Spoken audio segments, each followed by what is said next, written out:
机器突然断电，首先打开机壳，这个是开关。在机器里面把红色线连起来，蓝色线连起来，像这个样子，把两根线拧到一起。如果机器正常工作，就是开关坏了。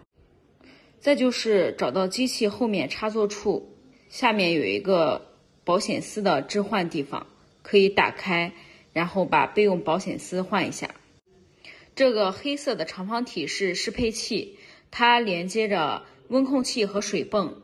如果停止了，但是风扇在启动，就是适配器坏了，需要配合我看哪里出现了问题，给您补发配件。